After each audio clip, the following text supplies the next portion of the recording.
Good afternoon, everyone. Welcome to our webinar today on the Green Infrastructure Portfolio Standard. My name is Justin Kenny.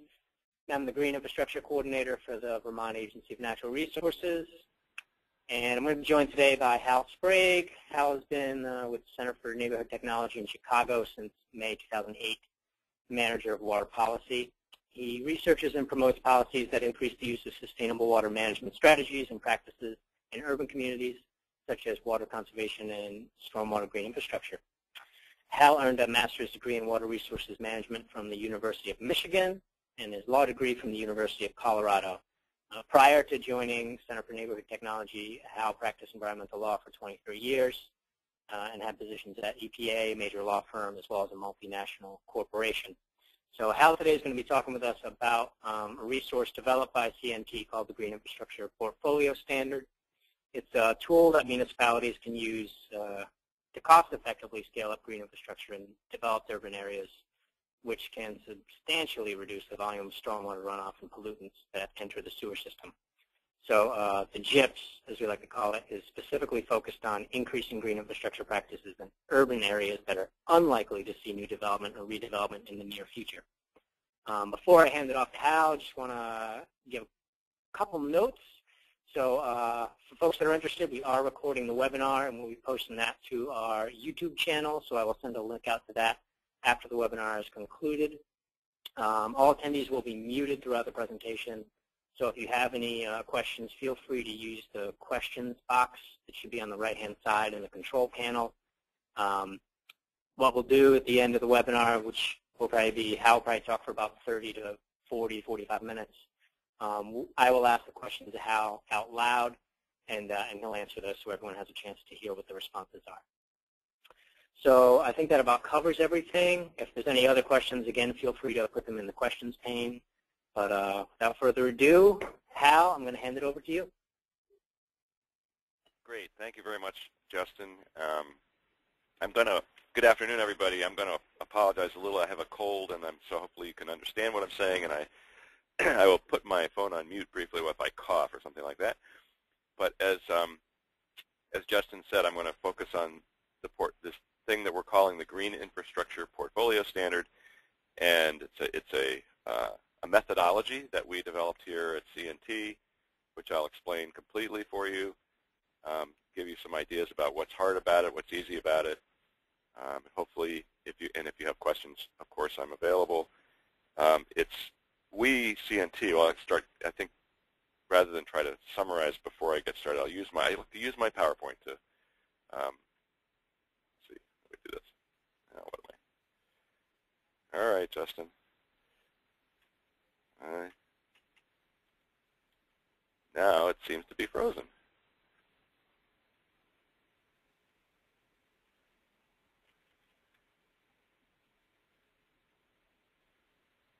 Justin, can you hear me?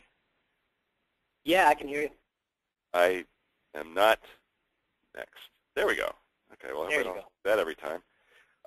So as Justin said, Center for Neighborhood Technology. We're located in Chicago. We're about 35 years old. And we work in the urban space, not so much with open space, but we have several areas of research and development, transportation, energy, water resources, which is what I'm in, and climate. And in our area, I work primarily with green infrastructure and associated issues and methodologies. And the Green Infrastructure Portfolio Standard, I would say, is a kind of a cross between policy and a planning tool, as you'll see in a minute. And so I'm going to go through these early slides a little quickly because I know these are things you've seen already. Most of you, I'm sure, have a fair amount of knowledge and experience with stormwater. So this is obviously our problem is going from the less developed property to the more developed property with more impervious surfaces, and the problems that come from the extra runoff from those impervious surfaces include the pollution from overflows of the sewage systems, flooded basements, flooded streets, and erosion of our streams, just to name a few. And so what we have been doing about this, well, here's a picture of Chicago. I know that you don't find this kind of thing in Vermont, but you might find something that looks more like this in Vermont. This is actually the town of Lexington, Kentucky. It's sort of a small city. Has plenty of impervious surfaces, and is also a good opportunity to try to use the portfolio standard. And I was telling Justin a little earlier, I was just there, and hopefully the city of Lexington is going to try to do this, to implement the portfolio standard. So what we've been doing to address the additional runoff is to pass, for example, stormwater ordinances with retention requirements. And those retention requirements are aimed at developers and redevelopers, so they're prospective. They only really come into play, the rules only come into play when you have a developer who comes in and says, I need a permit to build something or rebuild something, redevelop something.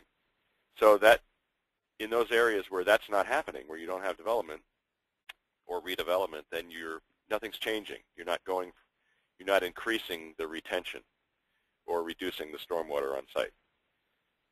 Similarly, with our MS4 permits, they're kind of aimed at new development and redevelopment, and so we're doing something, which is good, but we're also not always looking at the whole problem. Those places where development has already taken place and is not really changing. Also, for those of you that may have overflows, sewer overflows, and enforcement actions, frequently the mandate from the enforcement agency is to do something pretty expensive and large, usually gray infrastructure, usually something like a bigger pipes, bigger tunnels, so things that are expensive and disruptive and take many years. And they solve the problem, or they may solve part of the problem, but they also don't provide many other benefits. So as probably most of you know, when we put in green infrastructure, we're going to be providing not only the runoff reduction solution, but we're also going to be providing many more benefits, because being vegetative, it has a lot of benefits. And so what we say now is that what we need, instead of all these things, we're going to try to find a cost-effective way to reduce runoff or retrofit the existing developed land. And that's why we developed this concept of the portfolio standard, planning and evaluation tool for retrofitting. And so it's very simple, actually, and I don't want anybody to get the wrong impression that this is a big, huge new methodology that you have to run and go out and get trained on over many hours. It's not. It's really something that many people sometimes intuitively are doing this on their own. Only it lacks usually the tracking and the reporting and the calculating and the goals, some of the things that could help it actually do a little bit better. So we're sort of packaging this in a way that you can see all the pieces of it and make it simple. It's not a model. It's not telling you where to put what green infrastructure. But you'll see in a second, so I'll get to that. What I'm going to describe is primarily coming out of a case study, a pilot project that we did. And in 2011, 2012, the Center for Neighborhood Technology, American Rivers, and an organization here in Chicago called the Great Lakes and St. Lawrence Cities Initiative got together to do this, and we were fortunate enough to be funded generously by the Region 5 folks to do our work, putting it together and teaching 2 municipalities how to do this, and actually implementing it, at least in the first year. And because the Great Lakes and St. Lawrence Cities Initiative have it as its membership mayors from cities around the Great Lakes, we were able to say to them, can you identify some cities that would be interested in trying this? And they said yes. In the participating cities were Milwaukee, Wisconsin, and Grand Rapids, Michigan. And they were excellent partners to do this. So what is the portfolio standard? It's easier to explain it using an analogous kind of program. So hopefully many or all of you have heard of Renewable energy portfolio standards that exist in about 30 states across the country. I hope it's more than that now. I think it's probably 30, 33 or more. So we've taken the idea from that program and adapted it to stormwater.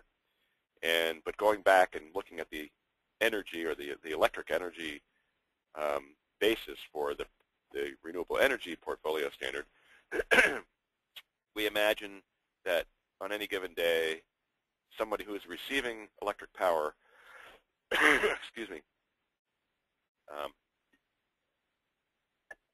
is seeing electrons, but those electrons are coming from a number of different sources at any time, and so this is their portfolio of the producer. So your X company is your energy producer and sending you electrons, but they're receiving the electrons from different kinds of sources. It might be a majority in Illinois, the northern part of Illinois where we are, the majority of it is nuclear, actually. In southern Illinois, it's probably more coal. Where you are, you have some hydro and other things. I'm not sure. But this is the portfolio, and the rules that they have developed to increase that portion which is renewable energy have a timeline. So the red states here and the pink states are the ones that have either rules or goals. And so, for example, in Oregon, they've created this, by law in Oregon, the major utilities have to increase that portion of their portfolio of renewable energy by 25%, up to 25% by the year 2025. And for smaller utilities, the number is smaller. In Virginia, it's a goal, but it's 15% by 2025. In Illinois, we have a law that says by 2026, 25% of all the electric energy from the major utilities has to come from renewable energy, 15% in Arizona, and in Vermont, you actually have one at 20% by 2017. So theoretically, 4 years from now, 20% of all your electric energy supplied by your major utilities is supposed to be coming from renewable energy. That's pretty exciting, I think. So in Illinois, the way they wrote this statute out for this is we're still talking about energy, of course. The first year was 2009, and the last year, 2026. And you can see the schedule that the utilities are looking at. So the business people sitting at their desks are going, oh, okay, I can see in any year the amount that I'm supposed to be producing and providing, not producing necessarily. I can either buy it or I can produce it myself. But I have to provide that percentage of all of my power that I'm providing has to come from that renewables. And I can plan now. I can see the schedule very clearly. I know that by the year 2012, I'm supposed to have had 6%, the year 2024, and there's obviously a bunch of years in between. So my business planning is easier because I know exactly what I'm aiming for. I can go get contracts to either build a wind farm or something, or I can go I can go get into negotiations and buy the power from somebody who's creating it with renewables and get to my goal that way. So it's helpful from a business standpoint to be able to look out over many years, but in each individual year, it's a very small number of incremental increase. So that is also supposed to be doable. It's supposed to be fairly feasible. And there's been, as far as I know, no pushback in any of these states by the major utilities. So they're actually succeeding in doing I think in Illinois right now we have 8% of our energy coming from renewables, and it's going to go up if that continues. So now I'm going to take that idea and apply it to stormwater, and the portfolio that we're looking at is the amount of water that's running off of our urban landscape in the sewer shed, any particular sewer shed. Probably the vast majority of that is going into the storm sewer. It's going from the streets and sidewalks and alleys and building tops and all those things, and parking lots. It's going into the storm sewer. It's either going to go to your treatment plants or it's going to your local waterway. Hopefully some portion of that is still infiltrating into the soil, and then some portion of that is being taken up and evaporated or transpired by the plants. Now this part over here is, again, what we're going to call retention, and that is the object of our program here. We're going to try to increase those portions of that portfolio that are retaining the water on site, either infiltrating it into the soil or evaporating it or transpiring it, or in some cases we can use collection in rain barrels or cisterns or some other mechanism, ponds, so that it's not necessarily being retained permanently on site, but it's not going into your storm sewer system. It's mimicking the natural hydrologic system, so usually it's recharging groundwater or it's going into the air. So it's more natural. So the portfolio standard, and another way to say this is we're going to gradually, as I was saying before, I'll show you, the percentages we can talk about, cost effectively. We're going to increase the retention of the stormwater runoff in developed areas, and we're going to do that using green infrastructure and reduce what's going to go into the storm sewer pipe system and the treatment system, the man-made system. And we're going to be flexible. We're going to allow any of these methods to do that. So, again, to sort of repeat that, what are the benefits of doing it this way? Well, we've got very long-term outlook. We don't have to do it quickly and make a lot of changes all at once. We have very small annual goals. We're flexible. You can do it. There's nobody telling us how to do it. And right now, of course, this is completely voluntary. Unless you are told to do it in an enforcement action, this is something you can go out and try tomorrow on a voluntary basis. It gives you the ability over the months and the years to plan ahead, to learn from your mistakes or experiences. You can adjust your goals. You can overshoot and be happy about that, and who knows, you can change your goals and make them higher. All those things are good about doing it in a voluntary way. And hopefully by being slow and incremental, it's going to also be, and being able to choose the projects that you incorporate green infrastructure into, you can do it in a cost-effective way, or the most cost-effective way. So now I'm going to go through the process of what does it mean to do a portfolio standard or to implement a portfolio standard. Well, I put a little yellow star next to this first step because it really is maybe the single most difficult thing that you have to do in the whole process. And you'll see why in a minute. We really do need to have somebody like a city manager or a mayor, somebody that all the different departments report to say this is going to happen. And the reason is that what we initially have to do is we have to set up a group that's going to meet occasionally. It might be monthly or quarterly or semi-annually to do this work. And if you can imagine either the heads or representatives of different departments getting together this team and asking their people, probably a delegate, to go and be part of the Green Infrastructure Portfolio Standard team from these different departments that you might have on a regular basis, that's going to take time away from them to do other things. So unless they have a real desire to do this or there's a driver that makes them do that, there's not a lot of incentive for the heads of these different departments to participate in this thing. And that's why I'm saying you really need to have a leader, a senior management leader, saying we're going to do this, and it's going to be our policy to do this for a certain number of years, either 3, 5, 7, 10, whatever years.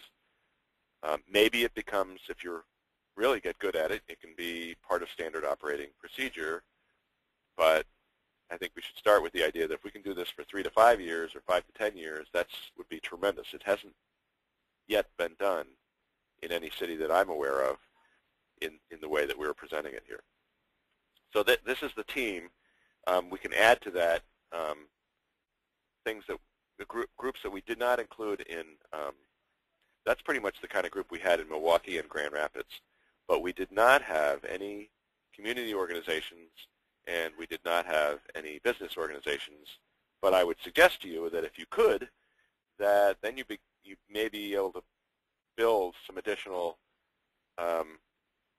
private-public partnerships. And actually, we did have some community organizations raising money in Grand Rapids, and I'll tell you more about that in a minute. So there you can make a team, but you don't have to do that. If you decided to do it without those two, maybe it's easier to put together this group. But I think that they can be adding ideas and potentially money and just more resources to the thing. So that's the first major push to get the portfolio standard off the ground. Then, in your municipality, imagine your municipal footprint in your boundaries. Somewhere in there, you're going to want to have project areas that you're working on, that you're honing in on. And you could make that the entire municipal footprint, but that's not what happened in our pilot project. You can do it on the neighborhood scale, or you could do it at the entire municipal scale, or you could do it somewhere in between. And in Milwaukee, we had two project areas, one of which was 75 acres, and one of which was over a square mile, 750 acres. In Grand Rapids, we had one project area that was 200 acres. And that just allowed them to focus, and you'll see why in a minute how this works. We recommended in this pilot project that they choose project areas that were sewer sheds or single drainage areas with one or very few outfalls. And you can imagine that if you were scaling up green infrastructure, of course, across a significant area, and there were lots of different outfalls, that if what you were trying to do was to reduce the amount of water in your sewer pipes, then even after 5 years of doing this, you might not really see that big of a change in any one outfall, because it would be spread out across all the outfalls. So if you do it all in one sewer shed, we argued, and they agreed, that we would be able to see the results of that, because all the results would show up in one outfall.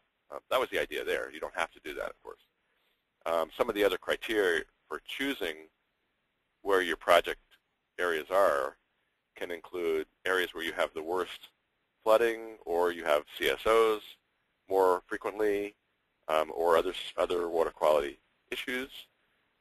It's helpful sometimes to have a mixture of land uses so that you have then a choice of different kinds of green infrastructure. So there are some streets, some buildings, some parking lots, maybe even some open space, some parks where you can add more native landscaping or plants. All the variety allows you to have more choices when it comes to choosing your green infrastructure type.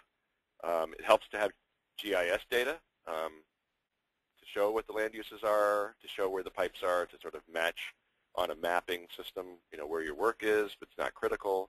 We did in both Grand Rapids and Milwaukee.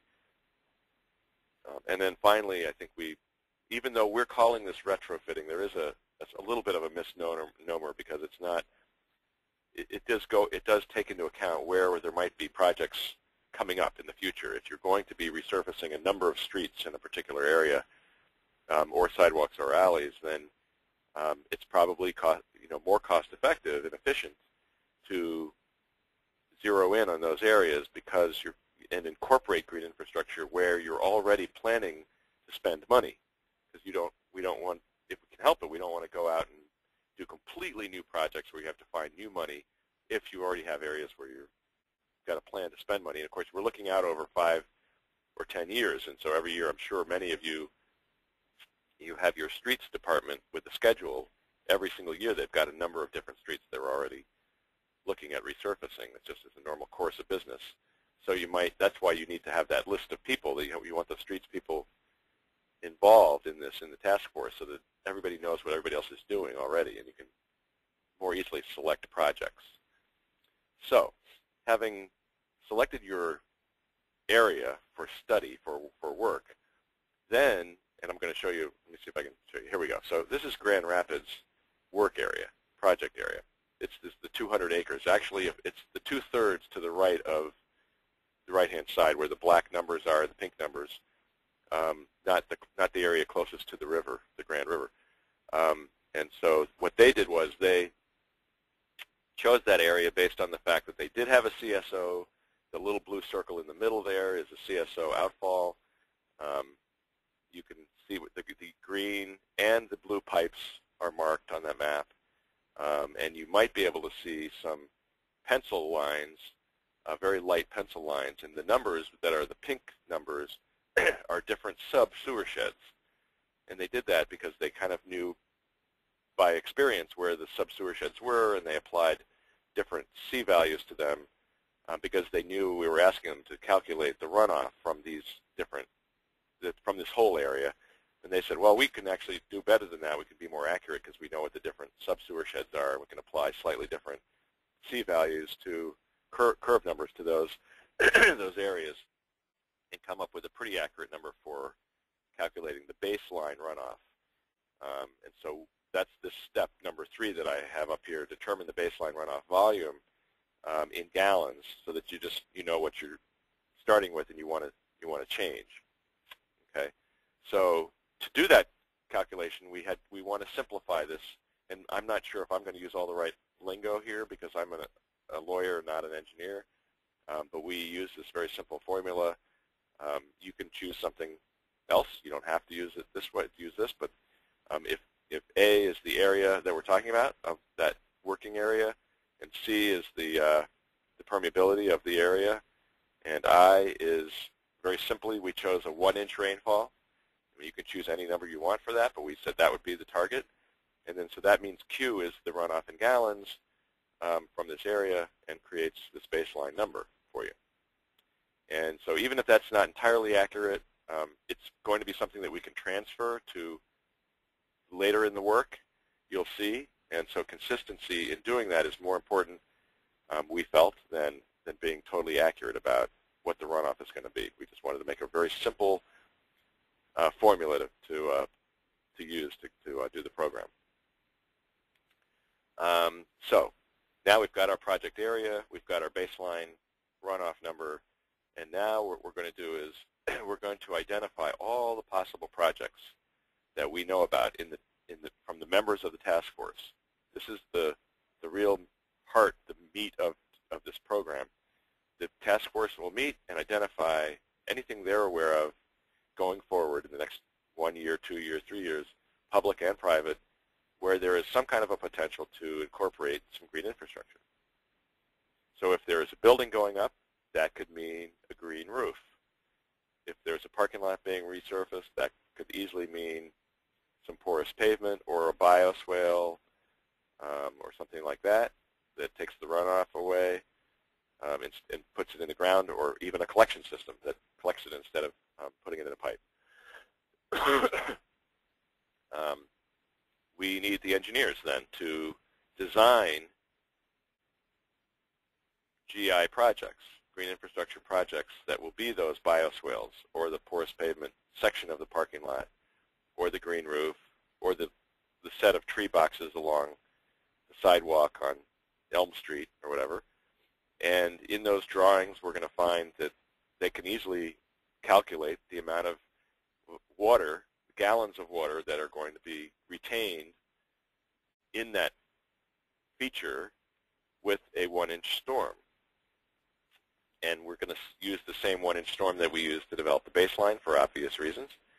And so we're going to look at all these different projects, and we're going to, at first, not do rigorous design drawings, but we're going to have the engineers suggest to us, of the 50 or 60 or 80 or 100 different projects that we know about, what are the 20 or 30 or 40 most efficient places to try and adopt and incorporate green infrastructure, so that we're not just trying to squeeze it in, force it in everywhere. We're going to pick those places where it's the least costly and the most effective from a hydrologic standpoint.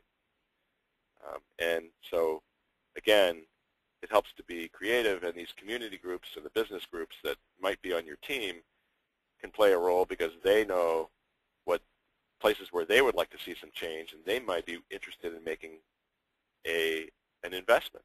You might have a business that says, well, you know, we'd really like to have a little corner of our parking lot with some trees in it, and that could also, and you would not necessarily have thought of that if they weren't involved in the process. So it helps to think of outside the box and ask, go into the private space if you can. Most of these things are probably going to occur at first in the public space because you have control over it if you're a government entity. But the more you can reach out into the private spaces, the more options you have for putting in more permeable surfaces. Okay? So going back to the Grand Rapids work area, this is the outfall, and that's the sewer shed's outfall, I believe. And these two areas, the orange areas, are neighborhoods, residential neighborhoods. And then the arrows in the middle point to a commercial street that runs diagonally through the middle of that area. And they had ideas in all those areas. And the city engineers and the people that they hired to work with them on this came up with a whole list of about 50 different small projects across the whole map of the work area. And this is what I'm showing you here is a small corner of that map. It's only, maybe it's like an eighth or something of that whole area that I was just showing, or a tenth of that. But I had to blow it up so you could see some of the language. Hopefully you can read some of this. The individual projects included the strips of, see if I can even point to these here. This is it's either a bioswale or it's a piece of porous pavement that's along the side of a road. Here's a community rain garden. There's some bioswale here along the side of property at a church. This was originally planned to be some porous pavement in this church parking lot, but they didn't end up doing that. And really, you don't ever have to do a whole parking lot out of porous pavement, unless you want to do it for looks. But that's probably overkill. But that was a plan, but it didn't get done. There are these retention manholes or catch basins, which you'll see a picture of in a little while. So they're spread out across the whole area, and again, this is just one corner of the whole project area. So the city came up with these ideas and planned to put them in the first.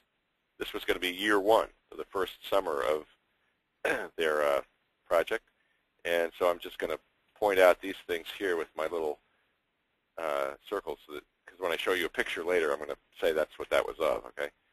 So then, really, just to finish up here, we calculate the capacity from each one of those projects so that the engineers can fairly rigorously say, well, with a 1-inch storm, I know that this porous pavement or this bioswale and the excavated area underneath it will capture so many gallons of water. It might capture the entire 1-inch storm, and that not only the area that the rain falls on, but such and such a drainage area around it, so that the area that is flowing into the feature is being captured as well. And then, if we total all of those from all the projects that are planned to be done, we figure out what percentage of the baseline volume that is, then we can begin to see what kind of goals we might be capable of setting for ourselves for year 1 and year 2 and year 3. In Grand Rapids, it turned out that when they did all those projects, it was more than 1%. It was it was close to 3%. And I like to say these are good numbers because they are very understandable. They're very simple. You don't have to explain what 1% means to anybody. It's very small at the same time. People don't get scared when you say we have to do 1%. And yet, if you continue to do the process, to do this portfolio standard process over a period of 5 or 10 years, you can imagine if you're between 1 and 2%, you can get up to, up to 2%. I'm sorry, up to 20% reduction in your runoff going into your sewer pipes after a while. And 10 years is really not that long. It's be here before you know it. So you can reduce a substantial amount by doing a little bit every year, as long as you keep focused on it. And that was certainly the goal in Grand Rapids. And so you take that year 1 number and you say, well, what can we really do year after year after year? And Grand Rapids decided, well, we got a lot the first year, but maybe that was the low-hanging fruit. So we're going to we're going to agree to do 1% a year for the next 5 years and then see what it looks like. Unfortunately, their money priorities went a different direction, so they have not repeated. Milwaukee has repeated, but not in the portfolio standard with this record keeping and measuring and reporting out the way we were hoping they would do. But they have continued to put more projects in every single year, so hopefully they're repeating the 2 or 3% that they achieved the first year. there. And so finally at the end, excuse me, one of the most important benefits of doing this after you set up your goals and said, okay, for 5 years we're going to do 1%, and you agree to meet with the task force and do that year after year, after you're done with a year, you then have it established as an annual process. You monitor the results somehow, if you can, measure it, and you record that and you report it, and then you know, okay, in year 1 we did 1% or 1.5% or 2% or whatever it is, or maybe we got 0.8%. And so next year we'll try a little harder if it was less than 1%, or maybe we'll take credit for 2 years' worth if we got 2 or 3% the first year, so it kind of evens out. But the idea is that you can track your progress and report to your senior management and say, look, this is really working now. Thank you for getting this group together and making us do this, because now we see some results, and we believe that after a few years, if we continue doing this, then we will see some real significant results at a very low cost, because we're not spending a lot of money in any given year to put in these green infrastructure projects. So now I have a few pictures for you from Grand Rapids. There's the porous pavement parking lane project. That's a similar kind of area, but it's a bioswale instead. I don't want to go too fast through here. I want you to take a look at, see if I don't believe that pavement is porous. I think that they intended for that. As you can see, the curb cut there, they expect for all the water, and they don't have any gutters there. They have all the water going into the bioswale instead. This is at the end of a block, these retention, into these infiltration basins, so that there's water going into it, but there's a hole in the bottom, and the water is just going to filter out into the ground gradually. This is that commercial street that they were going to do a project with the Department of Transportation of the state of Michigan in Grand Rapids. Had already given them or pledged some money to do this, putting in a median and putting the street on a road diet, which means they were going to go from 3 lanes on each side to 2 lanes on each side, slow the traffic down, make it safer, make it more pedestrian friendly, but also add this berm in the middle. And the community there, the neighborhood community, said, well, wait a second, if you're going to put a berm in the middle or a median strip, why don't you make that green? We would like it to be trees or plants or something. And then the city folks knew about that, and they told us, and they said, well, okay, let's make that into a green infrastructure plan project. So there are curb cuts, which we can't quite see here, but the water from the street all goes into these things. There are several of them across it's about 1.5 miles or 2 miles, I believe. And so most of the water, if not all of it, is going into that from the street. And that may have been a very significant part of their meeting the 1 or 2% goal that they had. And the money, I meant to say that too. They raised some private money to put that in, because the state only put in part of the money. And the state and the city also got the businesses on either side of this street to sign a letter that said, for the next 20 years, we agree to maintain this median strip. We're going to send our interns and our clerks, and we're going to go out, or whoever's going to go out, and we're going to weed this thing, and we're going to take care of it, and we're going to make sure it stays there in a good shape. So the city got them to agree to do that, and they gave that to the DOT, and DOT said, oh, okay, if you've got your maintenance plan is in place, and that's good. So that broke loose the extra money that they needed to put the project in. A little creative thinking.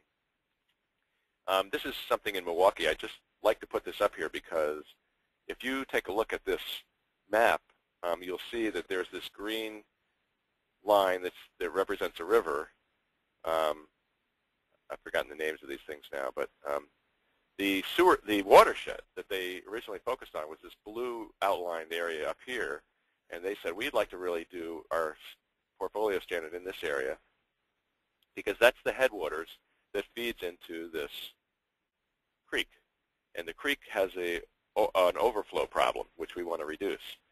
So we said, okay, we hear what you're saying, but you have GIS, you have a mapping of your sewer sheds, and this red hatched area here is one of many sewer sheds. The whole the whole area here was mapped with different squares like this that represent different sewer sheds with different outfalls. Well, this block right here has an outfall right here. And so we said, aha, that's about as good a coinciding as we can get, a fit with this headwaters here. So let's make our portfolio standard project in this area here and keep it all in one sewer shed, and then we'll be able to measure the outfall, the results at this outfall here at the end of whatever, 5 or 10 years. So they agreed to do that. So that was the 750-acre project area that they selected. So hopefully you can see the value of having the GIS information to do that. And then some of their projects, I'll show you, I have pictures for that too. So here, for example, is one of the green roofs. This is public space because it's a parkway, but it's still in a residential area. City put that in. And this is private, however. This is General Mills put that square in the middle there is porous pavement in the middle of their parking lot. So there's an awful lot of water that's going into that and not, therefore, going into the city sewer system. And that's pretty much it. And I just to make one more comment here, there is a document that we call the guidebook, the GIPS guidebook. It's available online on our website, CNT's website. If you have any trouble finding it, let me know. It's under publications. If you click on publications on our main website and then just scroll down a little bit, you'll find something that looks like that, I hope. And then also I'm very excited and available to talk with anybody who wants to consider doing this in your municipality. And there's my contact information, and that's it. Great. Thanks, Hal. I think we've got one question so far, so if anyone else has questions, feel free to send those along. This question's from Stacy. You covered this a little bit, but I'm sure you can go into more depth. So how are you seeing local government budget officers approach green infrastructure projects, and how are they adapting their budget processes to cater for the differences between green and gray infrastructure projects? That's an excellent question and common question. The answer, of course, one of the things that happens here in Illinois more and more, we're trying to get the state revolving fund involved in this, or get municipalities to apply to the state revolving fund. We also in Illinois, and some other states have this too, they have created grant programs either at the county level or at the state level. We have a statewide grant program with $5 million in it only. It's nearly not that much, but they can apply, municipalities and nonprofits can apply to get money there. Another obvious way, which is happening also more and more, is that more municipalities and counties are developing stormwater fee systems or utilities that have fee programs for impervious surface or whatever. It doesn't matter. It's a dedicated fund, and you simply include in your budgeting, some portion for green infrastructure projects or the incremental value or the cost of green infrastructure, and that may actually be the most common. And I think that there are Grand Rapids got some private funding from local foundations, and so that's not uncommon. I've heard that a number of times. U.S. EPA, I think I would, if I were anybody in your shoes, I would be looking at the U.S. EPA or, and I've been talking recently on with a different approach. The CNT Water, my group, has been focused more in the last year on flooding and flood management as opposed to water quality, but still promoting green infrastructure to help deal with flooding. And so that brings in another set of agencies that you wouldn't ordinarily be talking to just to deal with water quality. And I'm talking about FEMA and your state emergency management agency, the Army Corps of Engineers, and there are several others.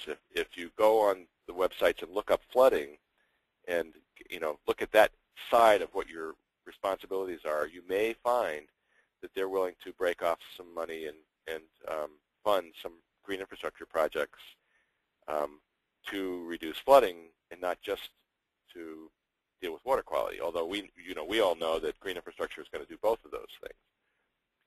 So I think I hopefully answered that question.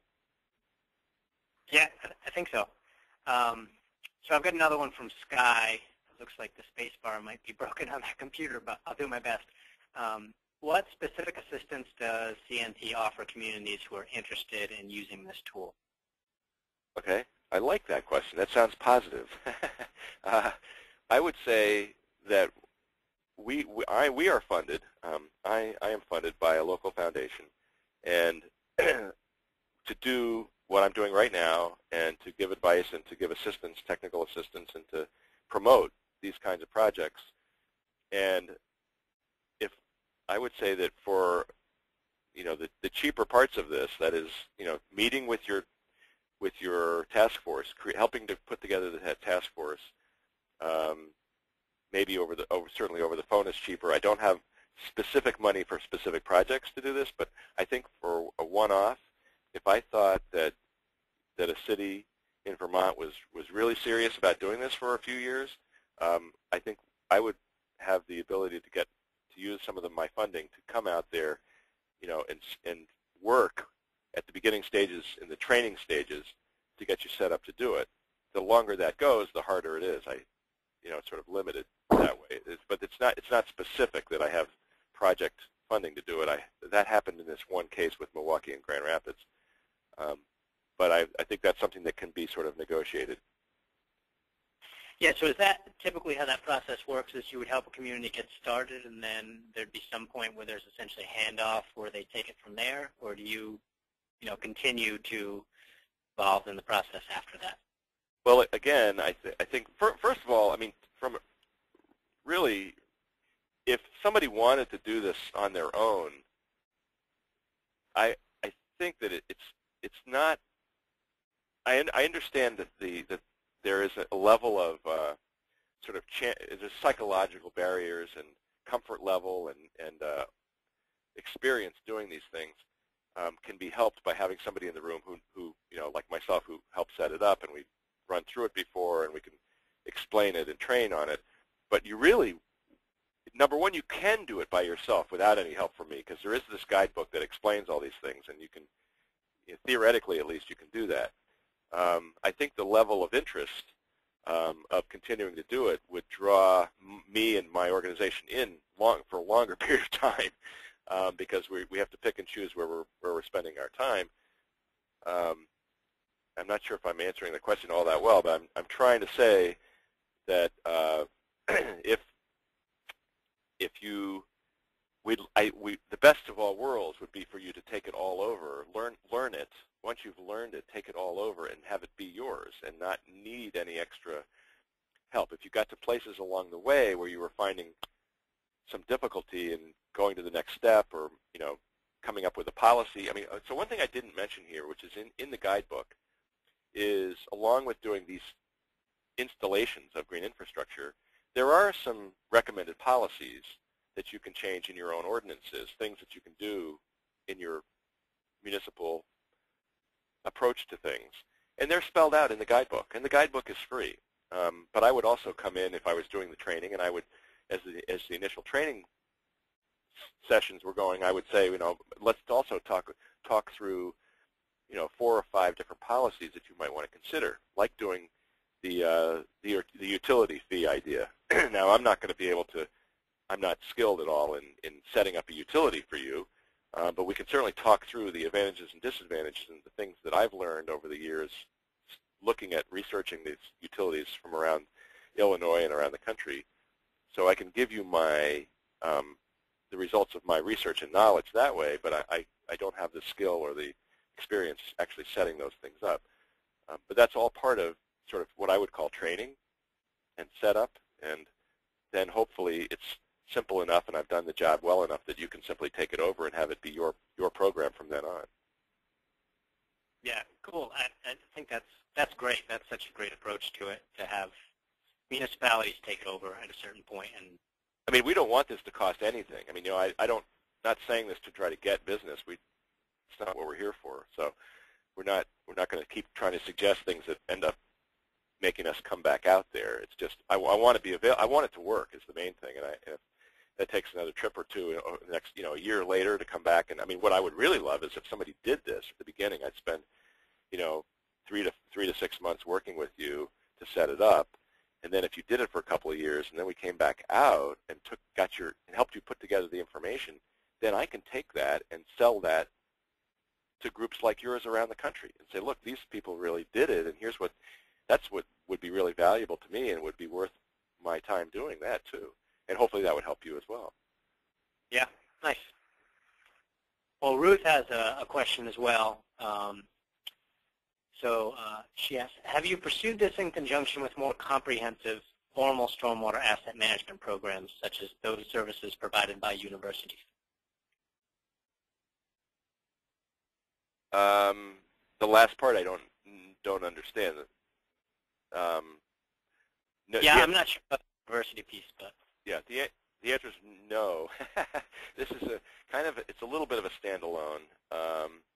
We at C&T have a number of different tools, and this is I've sort of, because the webinar is 1 hour, but there are a couple of other things that if you were to go look at our website, you would find things like a stormwater calculator that is a sort of a little bit back of the envelope way of looking at green infrastructure, different in specific practices like trees, porous pavement, and the hydrologic and the financial impact of doing those things.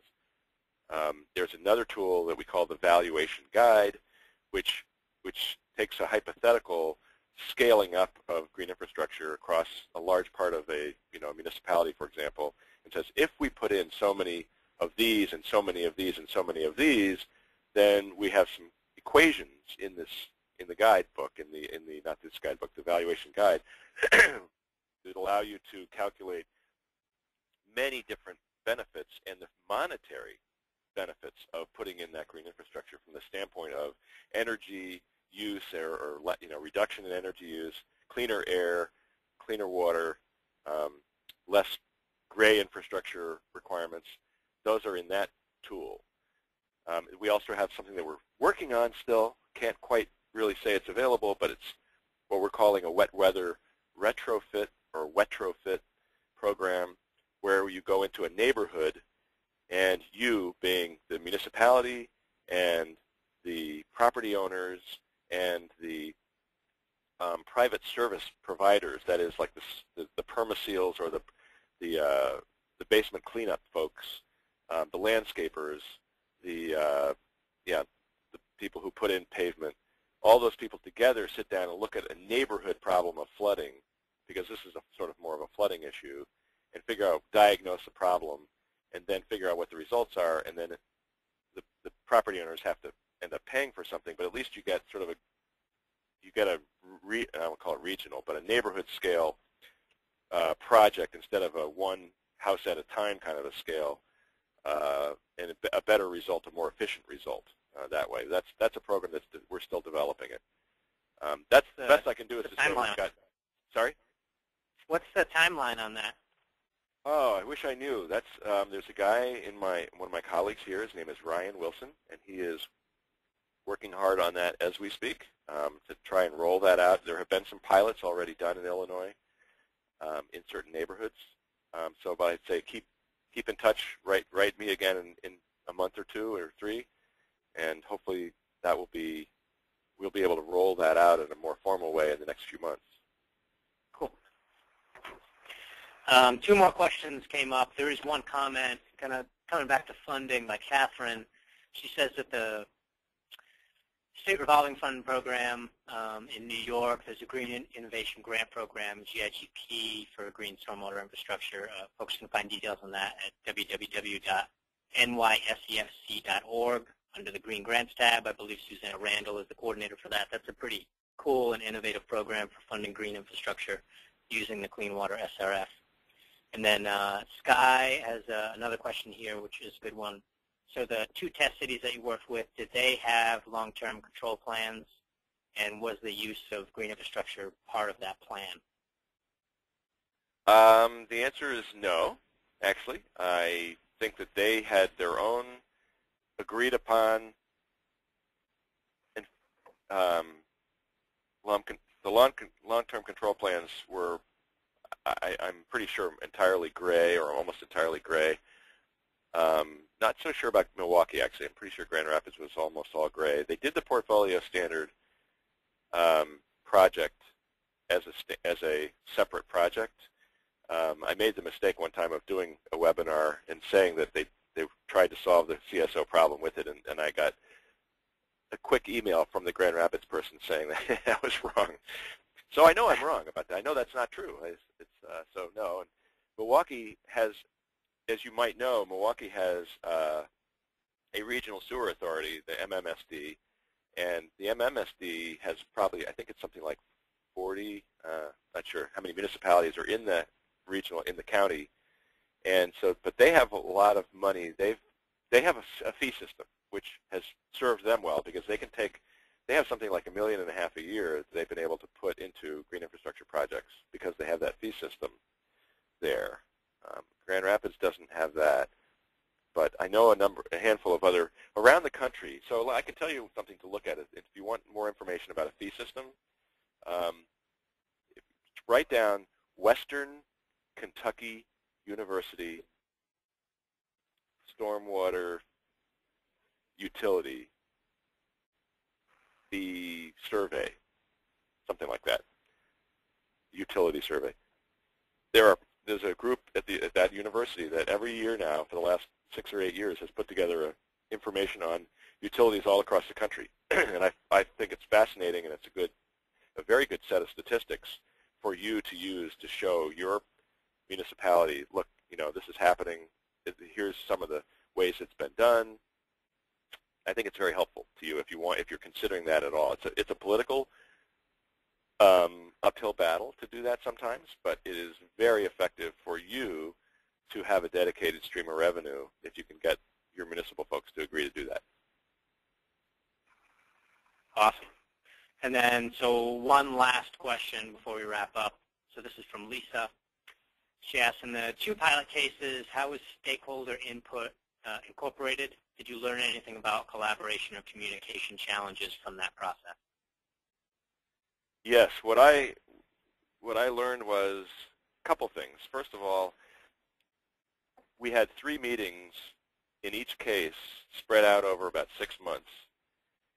And it wasn't until the 3rd meeting, and this is just of the municipal folks, municipal and county folks, and it wasn't until the 3rd meeting in each case when you could see the light bulbs going on and people going, oh, that's what you're trying to do. So I mean, I think this is really simple, but apparently it's not, or it's hard to get. And so if I were doing this again right now, and I were doing what I was telling you a minute ago and doing sort of training thing, I would have 3 meetings no more than 2 weeks apart, each of them, so that there's some not wasting time in between and people remembering from the last one and really getting to the I would have meetings until they all said, yes, we get it. That was really important, because then they began to take ownership right away. They began to say, okay, well, now I know I have to go out and get these projects in a map and look for them and all that stuff. They didn't do that before they finally kind of understood it. So that's one thing about the stakeholders. This is the task force with the municipal staff. The people from outside, if you're talking about people outside, there is a fair amount of variation in involvement of community groups, either business or residential or otherwise. And some municipalities, for example, in our case, we had American Rivers, which is housed in Milwaukee. There's a person in Milwaukee from American Rivers who's there all the time. If you have a local 1 or 2 or 3 nonprofit organizations that are like wanting to help you with this stuff, then by all means, if you have a watershed council, for example, if your municipality if you're on the White River or the Connecticut River, the Connecticut River Watershed Council may have somebody that can work with you on this and be part of the team that helps kind of hold everybody's feet to the fire a little bit and be a nudge. But that's hard, and in these 2 cases, there was very little of that. We didn't see anybody from a community organization come and participate in the task force meetings. But that's something that we could not, CNT was not in a position to get, because we're not familiar with the locals, the local groups.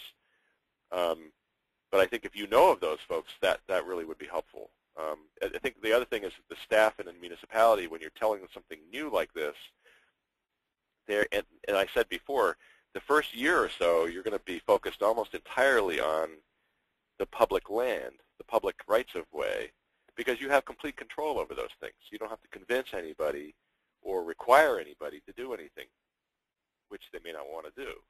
But over time, you're going to want to reach out more and more. While you're putting in your public projects in the beginning, you're going to want to reach out more and more and educate the private landholders that have big parking lots and things like that, and eventually convince them somehow, either through incentive programs or otherwise, that they should be part of this, and they can really help you meet your annual goals. And over time, you'll have a better balance if you do that between public and private projects, and the gallons won't all have to come out of public projects.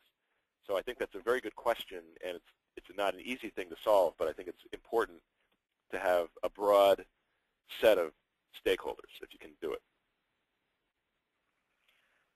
Awesome. So that is the last question. I just want to remind folks that we did record the webinar. We'll post it on the YouTube channel. I will send that link out. I'll work with Hal to get those slides online as well, so folks can have those. Our next webinar is not currently scheduled, but we're working on one. I have some creative ideas, potentially something in December or January, so be on the lookout for that. Thank you, everyone, for attending today. I hope it was really informational. Hal, thanks for spending the time with us. Really appreciate it. And happy Halloween, everyone, and have a great night. Thank you. Take care.